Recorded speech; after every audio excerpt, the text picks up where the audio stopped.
Setelah Allah mengusir Adam dan Hawa keluar dari Taman Eden karena mereka telah berdosa, Allah tetap mengasihi dan memelihara Adam dan Hawa. Allah membuat matahari bersinar agar tanaman dapat tumbuh. Dan kadang Allah menurunkan hujan untuk menyirami bumi. Dan Allah juga memberi mereka malam. Untuk apa?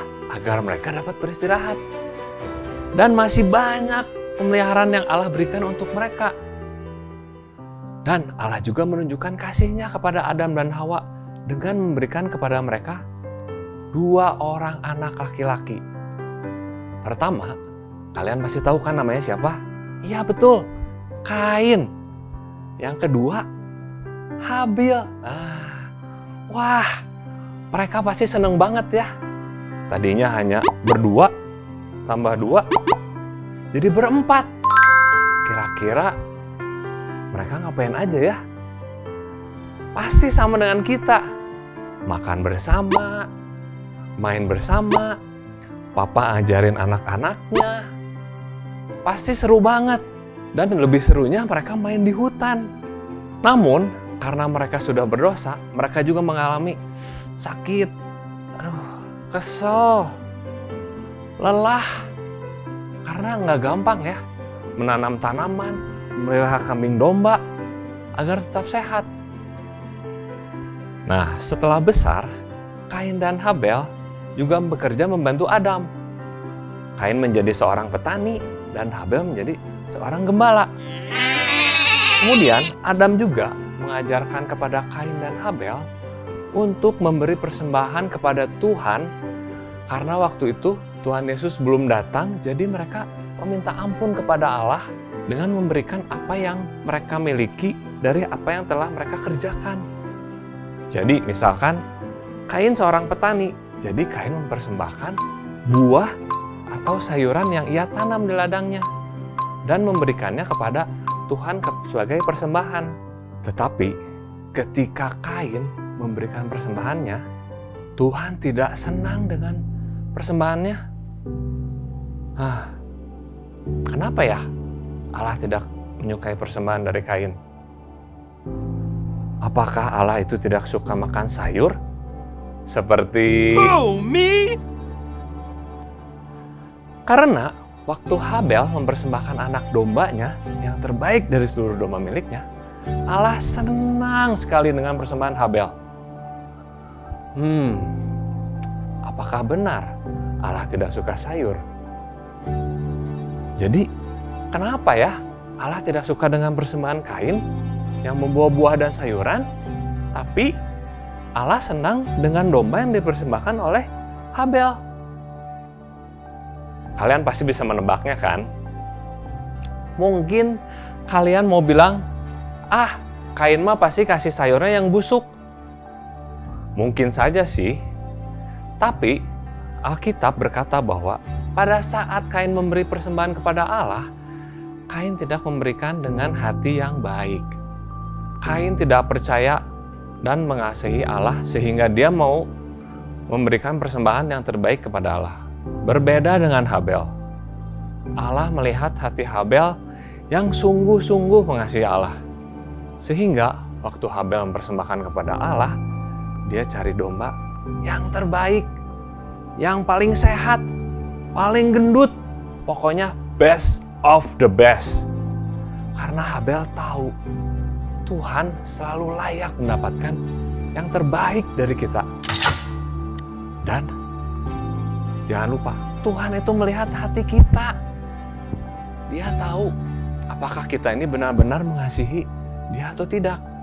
Waktu Kain tahu bahwa persembahannya tidak diterima oleh Allah, ia iri dan marah kepada Habel. Tuhan datang kepada Kain dan berkata, "Mengapa hatimu panas dan mukamu muram jika kamu sudah berbuat baik? Tetapi jika kamu tidak berbuat baik, dosa sudah mengintip di depan pintu. Ia sangat menggoda engkau, tetapi kamu harus berkuasa atasnya." Dosa sudah mengintip, harus berkuasa atasnya. Apa maksud Allah ya? Allah mengingatkan Kain, hati-hati kalau kita menyimpan dosa di dalam hati kita. Iblis akan menggoda kita untuk melakukan dosa lainnya. Kita harus cepat-cepat menyelesaikannya supaya kita tidak melakukan dosa-dosa lainnya. Kain nggak mau dengerin peringatan Allah.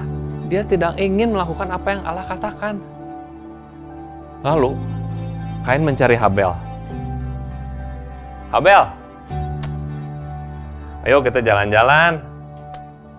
Ayo main ke ladang pertanian. Mungkin saat itu Habel senang sekali. Dia sudah lama nggak main. Dia membayangkan dia bisa kejar-kejaran di padang rumput, main petak umpet. Tetapi ketika mereka sampai di padang, Kain menyerang Habel dan membunuhnya. Kemudian datanglah Allah berkata kepada Kain, "Di mana Habel saudaramu itu?" Apakah Allah benar-benar tidak tahu di mana Habel? Tentu saja Allah tahu. Allah tahu segalanya. Dia tahu percis apa yang telah dilakukan oleh Kain. Jadi, kenapa Allah bertanya kepada Kain? Karena Allah ingin memberikan kesempatan untuk mengakui dosanya dan menyesal apa yang telah ia lakukan. Tetapi, apa yang Kain katakan? Saya tidak tahu. Apakah saya penjaga adik saya? Karena Kain tidak minta ampun kepada Allah dan tidak menyesali dosanya, maka Allah menghukum Kain. Allah mengusir Kain dari rumah Adam dan Hawa dan hidup sendirian jauh dari rumahnya. Pastilah Kain sedih karena selama ini Mama Hawa selalu masakin masakan untuknya. Makan bersama-sama, ada teman untuk ngobrol. Hawa mungkin mencucikan bajunya hingga selalu siap dipakai. Dan ada rumah tempat mereka beristirahat di malam hari. Pasti Kain sedih sekali membayangkan sekarang dia harus hidup sendiri. Alkitab tidak menjelaskan kepada kita bagaimana Adam dan Hawa waktu melihat Habel sudah mati. Tapi yang pasti, Adam dan Hawa sangat sedih. Mereka sudah pernah melihat binatang mati, tumbuhan mati. Tapi baru kali ini mereka melihat manusia mati. Aduh, mereka pasti sedih sekali. Melihat Habel yang biasanya seneng mengembalakan kambing dan dombanya, sekarang udah nggak ada. Adam dan Hawa pasti tahu kenapa Kain dapat berbuat seperti itu. Kenapa anak-anak? Ya, karena Adam dan Hawa sudah berbuat dosa, maka seluruh keturunannya tidak berdosa. Adam sedih, tapi ia mengingat janji Allah bahwa Allah akan mengutus seseorang dari keturunan Hawa yang akan mengalahkan iblis dan dosa. Siapa dia? Benar, Tuhan Yesus. 100. Hanya Tuhan Yesus yang 100% tidak berbuat dosa yang dapat menyelamatkan orang berdosa. Lalu Allah memberikan kepada Adam Hawa seorang anak laki-laki. Dan Hawa menamainya Set karena ia bersyukur kepada Allah karena telah memberikan anak laki-laki menggantikan Habel. Anak-anak, itulah mengapa dikatakan setelah Adam dan Hawa berbuat dosa, maka seluruh keturunannya tidak berbuat dosa. Dosa merusak hubungan kita dengan Allah. Dosa membuat kita tidak mau mengasihi dan taat kepada Allah. Sehingga dosa juga membuat kita tidak mengasihi sesama kita. Iri, marah, dendam, bully. Seperti Allah mengingatkan Kain, Allah juga mengingatkan kita melalui Roh Kudus yang ada di dalam diri kita. Roh Kudus akan mengingatkan kita bahwa Tuhan Yesus sudah memperlihatkan betapa Dia mengasihi manusia, bahkan rela mati di atas kayu salib. Sekalipun orang-orang membenci Dia, Dia tidak membenci manusia. Dia mau menang agar kita pengikutnya juga mampu menang untuk melawan dosa.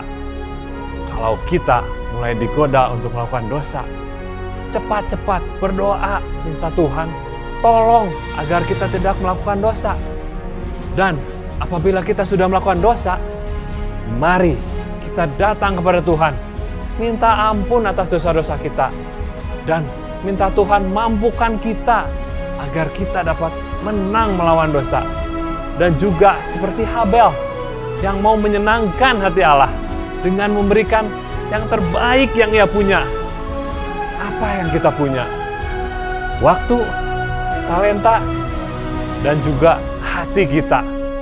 Hati yang tulus, yang tidak iri, yang bisa mengasihi sesama, dan Tuhan Yesus.